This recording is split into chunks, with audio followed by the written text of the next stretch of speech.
All right, welcome to another deep dive. You know how this works, right? You send us something interesting, we tear it apart, find the good stuff, and, well, figure out how to actually use it. And this time, you guys sent in some pretty intense excerpts from Discipline Equals Freedom. Yeah, and it's a bit more than your typical self-help stuff. We're talking about taking a deep dive into discipline, like really understanding it, not just skimming the surface. And the aim, to see if we can actually apply these principles to make real, tangible changes, for the better. So right off the bat, this book isn't messing around. It's telling you straight up, there is no easy way. I mean, it's pretty blunt, right? Basically saying, if you want something meaningful, it's going to take serious work and a whole lot of discipline. Absolutely. And the interesting thing is, it doesn't frame discipline as this like teeth-gritting chore. It's presented as like the bedrock, the foundation for everything good you want to build in your life. It's what fuels you to show up every single day and do the work. It's the antidote to laziness and all those excuses we love to make. Yeah, it's that voice that says, get up and do it, when procrastination is whispering, nah, maybe tomorrow. And there's a ton of those little voices, right?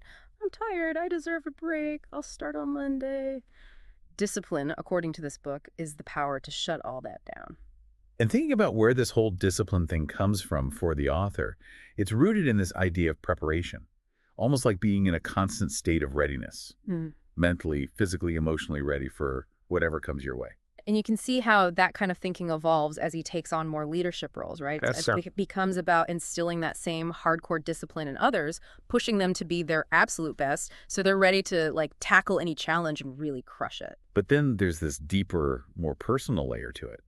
He talks about honoring the sacrifices of fallen comrades, people like Mark, Mikey, Ryan, and countless others. And that's where the discipline becomes less about hypothetical preparation and more about like a daily commitment to living a life that truly honors their sacrifice, Yeah. making every single moment count. It adds a whole other dimension to it, right? It's not just about achieving your own goals. It's about responsibility, respect, something bigger than yourself. And the book makes this crucial point about where this discipline actually comes from. It puts the ball squarely in your court, actually. That's right. It's not something you find out there. It's self-discipline. It's about deciding internally to be disciplined, to actively work towards becoming better, stronger, more capable. It's about pushing your own boundaries. And it gets real direct here. If you've ever thought, I'm just not a disciplined person, the book is basically saying, no, that's not a fixed trait. It's a choice you haven't fully committed to yet. You haven't decided to cultivate that discipline within yourself. It's pretty empowering when you think about it. Yeah. The power to change, to become more disciplined, it's right there inside you. It's about making that choice, and then taking on the challenge, the work, the journey of self-mastery. And yeah, it's tough, but the reward is, well, freedom. The Yeah. freedom to do more, be more, achieve more. And speaking of challenges, let's talk about procrastination, because we all struggle with it, right? We have these goals, these things we want to do, but we get stuck thinking, when's the best time to start? What's the perfect way to do this? And the book, it just cuts through all that. Yeah, the answer is so simple, so direct, it's almost jarring. Here and now. Yep. It's saying, stop waiting for the perfect moment, the ideal starting line. Whether it's fitness, a healthier lifestyle, that project you've been putting off, that creative thing you've always wanted to try, the time is now. Wherever you are, start there. No more overthinking, no more endless planning, no more research paralysis. Just initiate action. Take that first step, even if it's tiny. The book says it best. You go. Just start doing it. It's like your dreams won't magically materialize, that skill you want, that goal you have, they won't just happen. You have to make them happen. Stop thinking about it and just start doing it. Action, that's the key. All right, this next part, it's about how we view other people, especially those we admire, and it gets pretty, pretty real. Yeah, it says, kill your idols. And I know that sounds intense, but it's not about like hating on people you look up to. It's about recognizing that everyone, even those we put on pedestals, they're human. They have flaws, they make mistakes, they have egos. And instead of letting that disillusion you, it's about learning from it. It's like, yeah, take inspiration from their strengths, but also see their weaknesses and learn from their mistakes. Figure out what not to do. Because at the end of the day, you can't control other people. You can't force them to be perfect or even to live up to your expectations. The only person you can truly control is yourself. And that's where the real work, the real growth happens. It's about constantly striving to become better inside and out. And the book says this growth doesn't come from these huge sweeping changes, but rather from all the small disciplined choices you make every day. It's those little things. done consistently, that add up over time. Now, let's talk about this concept of mind control because it's not what you might think. Exactly. It's not about manipulating others, it's about mastering your own mind. The book is saying you're the machine, you have the controls, you can choose how your mind operates. It's really direct about it, too. Want to be tougher, be tougher. Want to wake up early, work up early. Want to work out consistently, work out consistently. It's like no more excuses, just do it. And that extends to how you handle your emotions. Feelings of weakness, laziness, sadness, frustration, negativity, those things don't have to control you. You have the power to choose what you let in, what you let influence your actions. It's about establishing this internal discipline over your thoughts and cultivating power, positivity, and will. So it's about consciously shaping your mental state rather than letting it control you. It's a bit paradoxical, but by taking control of your mind, you free yourself up to achieve more, to live more effectively. Now let's get into something we all struggle with: weaknesses. Yeah, and the author is really open about his own imperfections. He admits to not being naturally strong or fast, being prone to anger, indulging in bad habits, procrastinating. He even talks about struggling with his ego. It's pretty refreshing, actually, to hear someone be so honest about their flaws. But the point isn't to dwell on those weaknesses or feel defeated by them. It's about how you choose to respond. It's like sometimes our strengths can become weaknesses if we rely on them too much, but our weaknesses, those have the potential to become strengths if we put in the effort. Exactly. It's acknowledging those things but refusing to let them define you. It's about engaging in this daily battle to overcome those weaknesses. Some days you win, some days you lose, but you keep getting back up, keep striving to be a little bit better. Now let's talk about something a lot of people struggle with: stress. And the book has a very unique perspective on it. Yeah, it starts by putting things into perspective. It encourages you to think about the intense pressures faced by soldiers throughout history, people like Eugene Sledge, David Hackworth, or think about the horrific conditions in battles like the Somme, Gettysburg. It's compared to that, our everyday stress, it might not seem so huge. And then it talks about detachment. Whatever you're stressed about, try to create some mental distance from it. A lot of times, stress comes from things we can't control, right? Like it's just a fact of life. You can't change it. So don't waste energy dwelling on it. Now, if the stress is coming from something you can control, but you haven't done anything about it, well, that's where the book says, hey, that's on you. That's a lack of discipline, a lack of taking responsibility. The solution: take action, fix the problem, and the stress will go away. So instead of getting bogged down by stress, it's about shifting your mindset to one of acceptance and proactivity. Figure out what you can control, fix it, and the rest, well, learn to accept it and move on. Now, let's talk about something the book calls destroyer mode. What exactly is that? Destroyer mode. It's that Yeah. reserve tank of willpower that lets you push past your limits. When you feel like you have nothing left, it's that extra gear that kicks in and says, no, I'm not done yet. And it's not something you're born with. It's something you develop, something you train. And it's interesting because it talks about using both emotion and logic, which you wouldn't think go together. It's like when your logic is saying stop, you're tired, you tap into your emotions, maybe anger, frustration, even fear, and that pushes you forward. And on the flip side, when your emotions are running wild, threatening to take over, you got to use logic to rein them in. It's about finding that balance. Yeah. Using your emotions when you need that extra push and using logic to stay grounded and make smart decisions. So it's about developing that resilience, that tenacity that lets you keep going no matter what. And this next concept, until the end, that really reinforces this idea of persistence. Yeah, it comes from observing people in high-pressure situations, where they tend to relax once the main objective is achieved. But the book is saying, no, the mission isn't over until everything is done. Even after you hit a big milestone, you got to stay focused, you got to stay vigilant. It's like the enemy, whatever challenges you're facing, they're still out there waiting for you to let your guard down. So the mindset is always be ready to start, always be alert, always be attacking. The key takeaway here: be relentless. Don't get complacent, even after you succeed. The focus should immediately shift to, what's next? How can I improve? How can I get even better? The journey never really ends. Now, how do all these intense concepts apply to our everyday lives? That's where the section on application to discipline comes in. And it starts with the small stuff, like waking up early.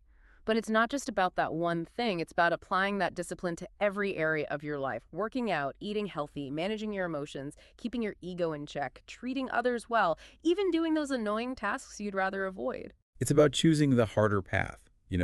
Facing your fears, resisting those temptations that offer quick rewards but lead to weakness in the long run. Discipline, it might feel restrictive at times, but it's actually what gives you freedom. Freedom to be strong, healthy, smart, happy. And this next section, questions, it's about the power of asking questions and how that ties into discipline and freedom. The book says knowledge is the most powerful tool, the ultimate weapon. And how do you gain knowledge?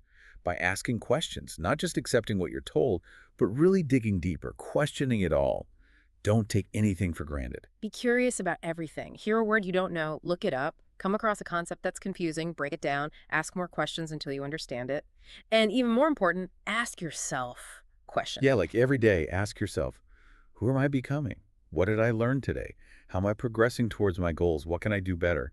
These tough questions, they're the key to unlocking growth, discipline, and freedom. And this idea of fight, it takes that proactive approach even further. It's about embracing a fighting spirit, not literally, of course, but as a way of approaching life's challenges. It's about giving it your all, Yeah. Go down swinging. In everything you do, give it your full effort. Push yourself. Go that extra mile. And you'd be surprised how often that leads to success.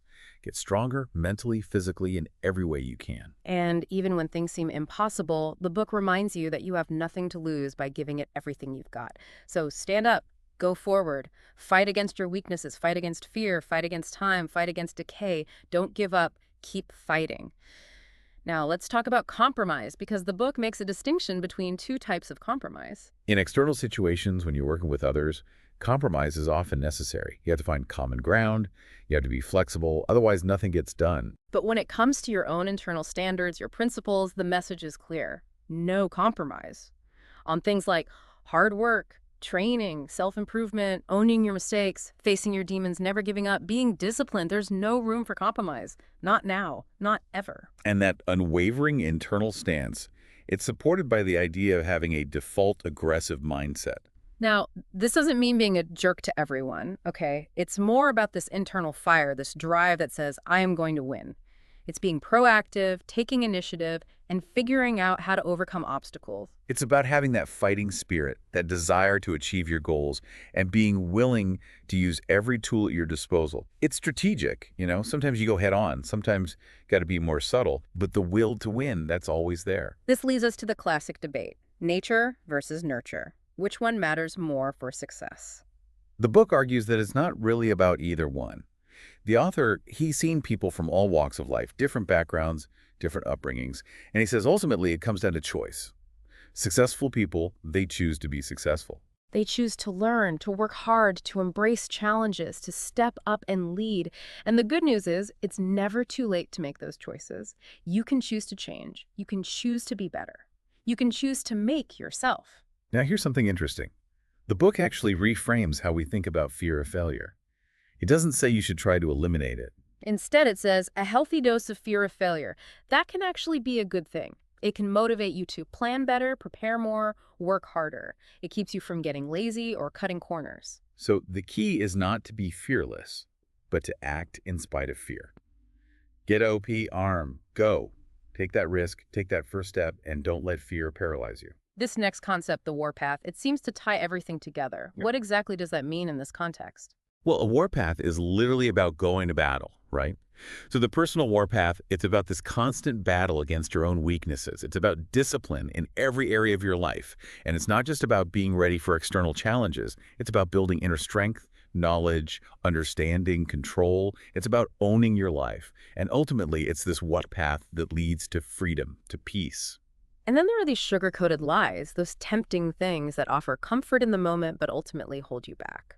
It's like those delicious but unhealthy foods. Like donuts, the book calls them poison because they might feel good temporarily, but they don't nourish you. They actually harm you in the long run.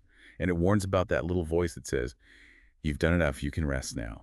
That voice, it's your ego trying to protect you from discomfort, from pushing yourself. It's telling you it's okay to settle for less, but you got to fight against that. You got to say, get up, go, fight on. Don't let that voice win. Now, what about those days when you're just not feeling it?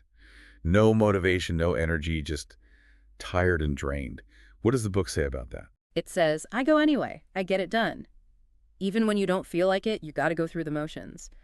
Don't give in to that urge to rest, to quit. Postpone that break, push through it, and you'll often find that the lack of motivation was just temporary. It's about staying on the path, even when it's tough. Now, how about regret? We all experience it, right? Regrets about past actions, missed opportunities. What's the best way to deal with those feelings? The book says regret itself is useless. The only value in regret is the lesson you learn from it. Dwelling on the past won't change anything. So learn from it, move on, and use the fear of future regret to motivate you to act now. Don't be a slave to regret. And staying focused on your long-term goals, that can be a real challenge with all the distractions we face every day. How do you stay on track? Those long-term goals, they have to be burned into your mind, always there, guiding your actions. Everything you do, ask yourself, is this helping me reach that goal? Don't let the lack of immediate gratification derail you. Don't fall into the trap of rationalizing your way out of your goals. Keep that long-term vision clear, ever present. And one of the biggest enemies of progress, the book says, is hesitation. Why is that? Because hesitation is the enemy. It makes you miss opportunities, it gives your challenges a head start, and it can easily turn into inaction. The solution: don't hesitate, just act. Move forward, take that first step, go forward, and win. Now, we all know that bad things happen. How do we deal with adversity, with setbacks? Don't get angry, don't get negative. Instead, step up and lead. Be the person others can rely on. Draw fire. Take the hit for the team. Stay positive, keep fighting. Even when it seems like you're losing, don't surrender your spirit. That's the ultimate victory. And when those setbacks hit, the book has a simple but powerful response. Yeah. Explain that one. Good. It's like a mental reset button. When something bad happens, instead of getting caught up in negativity, you say, good. And then you look for the opportunity, the lesson, the way forward. It's not about ignoring reality. It's about accepting it and focusing on solutions. Saying good means you're still in the game. You still have fight left in you. And remember what we talked about earlier, about honoring those who sacrifice their lives. This next section, living fully in honor of those lost, it really drives that point home. The message is clear. Live a life worthy of their sacrifice. Don't get stuck in mourning, embrace life, experience joy, love deeply, and cherish every opportunity.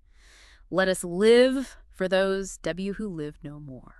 And then there's this idea of every day, which challenges the whole concept of weekends and taking breaks. There's no such thing as a part-time commitment to your goals. Every day is a Monday, a fresh start, a chance to attack your goals with everything you've got.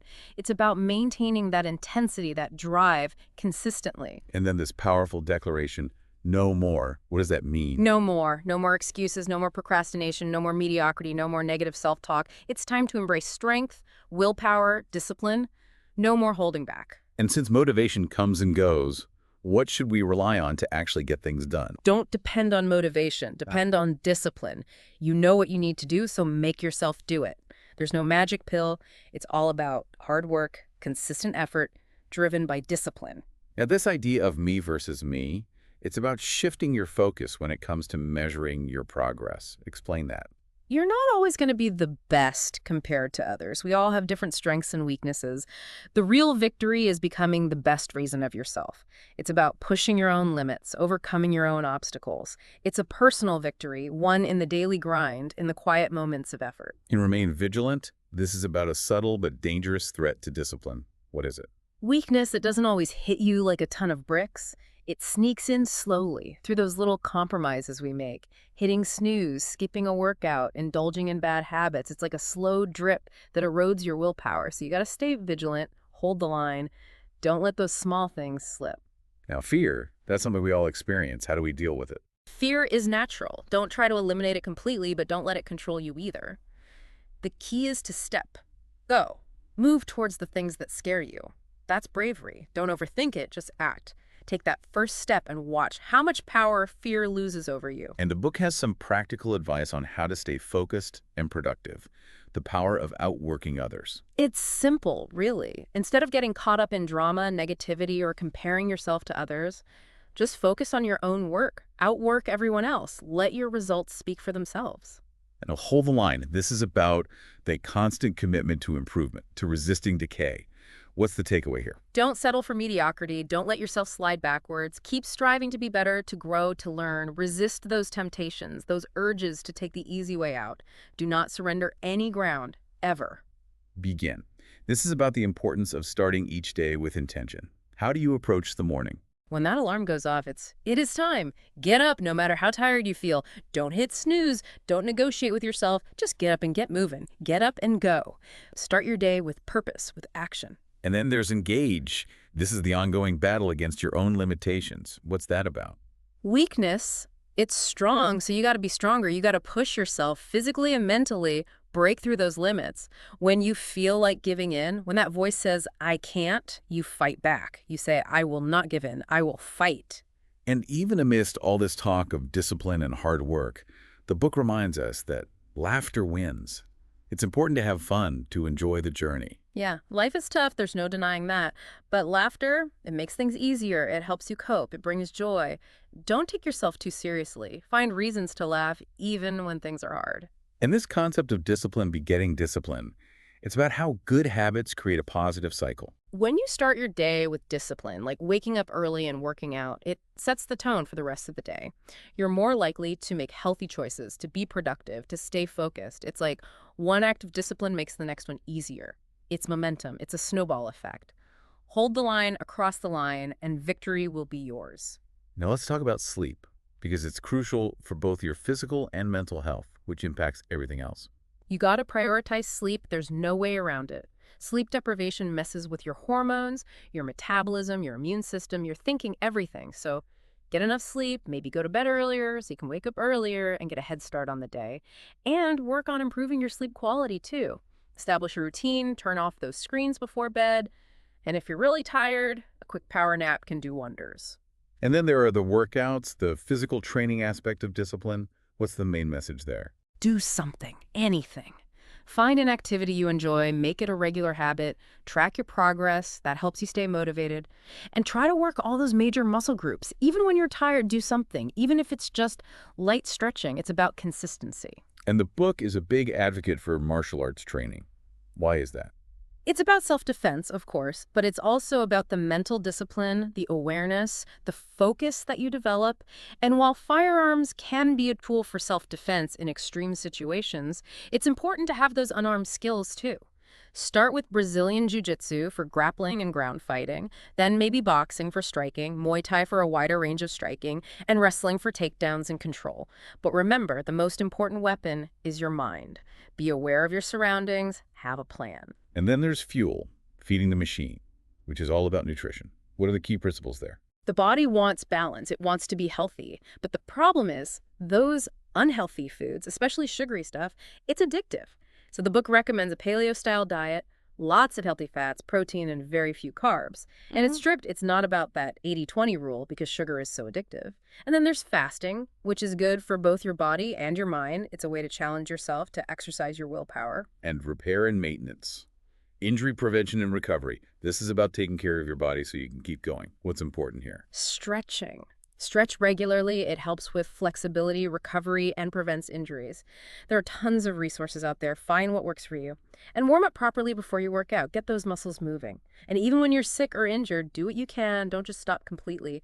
Maybe work different muscles or focus on mental training. But listen to your body.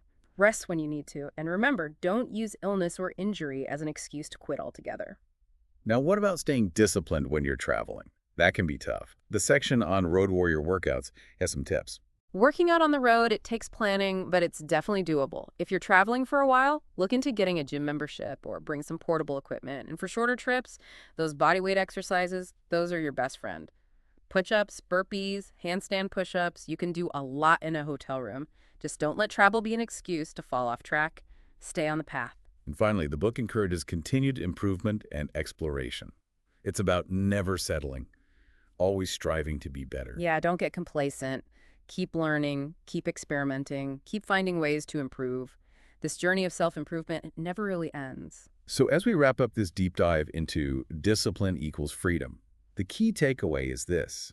Discipline, it's not about restriction, it's about empowerment. It's the path to freedom, to effectiveness, to a more fulfilling life. And it requires effort, resilience, and a commitment to growth in every area of your life. It's about making that choice to be disciplined, to fight procrastination, to control your mind, to learn from your setbacks, and to never lose sight of your goals. Now, here's something to think about. What's one area of your life where you can apply these principles of discipline? And what's one small step you can take right now today to start making that change.